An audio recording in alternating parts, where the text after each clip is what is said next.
Sección 9. Estados financieros consolidados y separados. Estados financieros consolidados y separados. Alcance de esta sección. Nos define las circunstancias en que la entidad aplica la norma presentada para los estados financieros consolidados, para los estados financieros separados y los estados financieros consolidados. También nos indica que si una controladora por sí misma no tiene la obligación pública de rendir cuentas, sus estados financieros separados, de acuerdo con esta norma, se presentarán de acuerdo con las NIF completas o los principios de contabilidad generalmente aceptados. Los requerimientos de esta sección nos indica que una entidad controladora presentará estados financieros consolidados en los que consolide sus inversiones subsidiarias. No necesita presentar estados financieros consolidados cuando la controladora en ella misma es una subsidiaria y cuando la controladora elabora estados financieros con propósito de información general. Entidades de cometido específico. Son las entidades que pudieron haber sido creadas para alcanzar un objetivo concreto, por ejemplo, para llevar a cabo un arrendamiento de actividades de investigación y desarrollo o la utilización de activos financieros. A menudo las entidades con cometido específico se crean con acuerdos legales que imponen requerimientos escritos sobre las operaciones de la entidad. Hay circunstancias que nos indican que una entidad controladora es una entidad de cometido específico, dependiendo de las actividades que están siendo dirigidas en nombre de la entidad y los poderes de decisión sobre algunas actividades.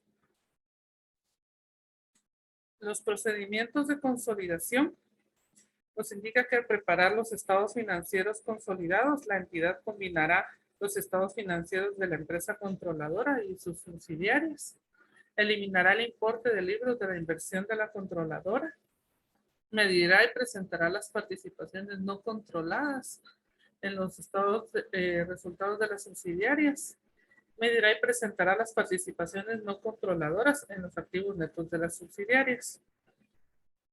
Las transacciones y saldos de intragrupo. Esta parte nos dice que se eliminarán las transacciones y los saldos intragrupo, incluyendo ingresos, gastos y dividendos, y también se eliminarán en su totalidad las ganancias, pérdidas procedentes de transacciones de intragrupo que están reconocidas en activo, como por ejemplo inventarios y propiedad, planta y equipo. La sección 29, impuestos sobre las ganancias, se aplicarán a las diferencias temporarias que surjan en la eliminación de ganancias y pérdidas procedentes de transacciones intragrupo. Fecha de presentación uniforme. La norma indica que los estados financieros utilizados para elaborar los estados financieros consolidados deberán estar referidos a la misma fecha de presentación. A menos que eso sea impracticable, la controladora consolidará la información de la subsidiaria utilizando los estados financieros más recientes ajustados. Políticas contables uniformes. La norma indica que los estados financieros consolidados se prepararán bajo políticas contables uniformes, es decir, todo el grupo deberá basarse en los parámetros de los estados financieros consolidados. Cuando no se cumpla con las políticas contables en alguna transacción, se deberán realizar los ajustes correspondientes para elaborar los estados financieros consolidados. Adquisición y disposición de subsidiarias. Los ingresos y gastos de una subsidiaria se presentarán dentro de los estados financieros consolidados desde la fecha de adquisición hasta la fecha en que la controladora deje de ser la controladora.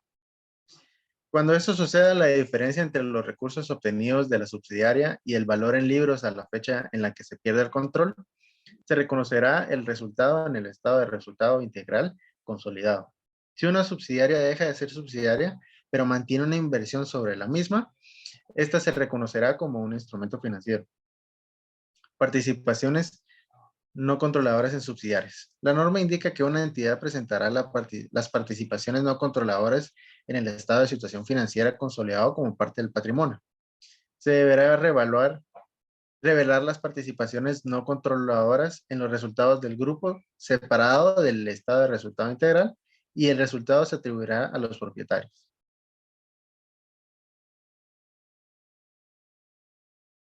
Información a revelar en los estados financieros consolidados. Se debe revelar el hecho de que son estados financieros consolidados. Se debe revelar la base concluyente de una controladora cuando ésta no posea más de la mitad del poder de voto. Se debe revelar cualquier diferencia entre los estados financieros de la controladora y de la subsidiaria que fueron utilizados para la elaboración de los estados financieros consolidados. También se debe revelar la naturaleza y el alcance de las restricciones que existan para realizar transferencias por pago de dividendos o reembolso de préstamos de subsidiaria a controlador. Siguiendo con los estados financieros separados. En la presentación dice de que esta norma no requiere la presentación de estados financieros separados para la entidad de la controladora o para una subsidiaria individual. Y más sin embargo, los estados financieros separados son un conjunto ya de estados financieros presentados por la entidad. La elección de la política contable. La entidad adoptará una política de contabilización de sus inversiones en las subsidiarias, así como las sociedades y entidades controladas de forma conjunta en sus estados financieros separados. De esta manera, al inciso A podemos decir al costo menos el deterioro de valor, así como al valor razonable, con cambios en el valor razonable reconocidos en resultados y usando el método de participación. En los estados financieros separados, la información a revelar serían que se revelará que son estados financieros separados. También una descripción de los métodos utilizados para contabilizar las inversiones en subsidiarias, entidades controladoras y forma conjunta y asociada.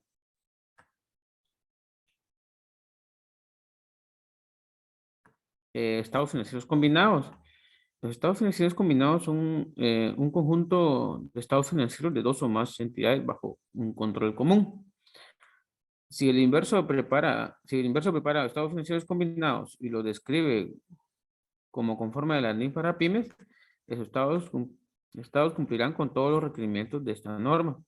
Y la información a revelar de los estados financieros combinados es que se revelarán el hecho de que los estados financieros son combinados, la razón por la que se preparan los estados financieros combinados y la base para determinar qué entidades se incluyen en los estados financieros combinados.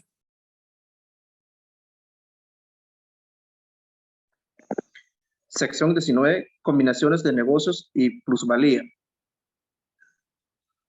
Combinaciones de negocios y plusvalía. El alcance de esta sección se aplicará a la contabilización de las combinaciones de negocios. Además, proporciona una guía para la identificación de la adquirente. Proporciona una guía de la medición del costo de la combinación de negocios, la distribución de ese costo entre los activos y pasivos y provisiones contingentes.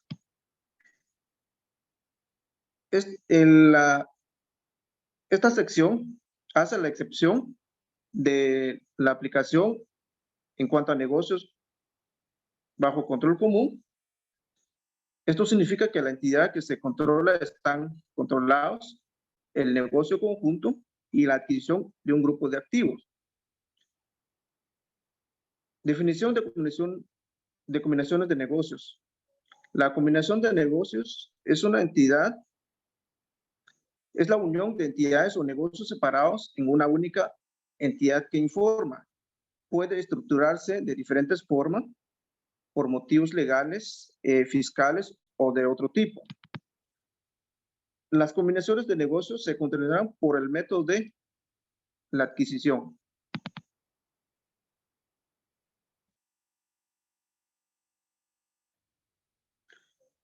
Identificación del adquirente. Esta sección, en algunos casos, puede ser difícil de identificar al adquirente. Generalmente existen indicaciones que revelan que existe un adquirente. Por ejemplo, si el valor razonable es mayor que el de la otra entidad y si la combinación de negocios se efectúa a través de un intercambio de instrumentos ordinarios de patrimonio.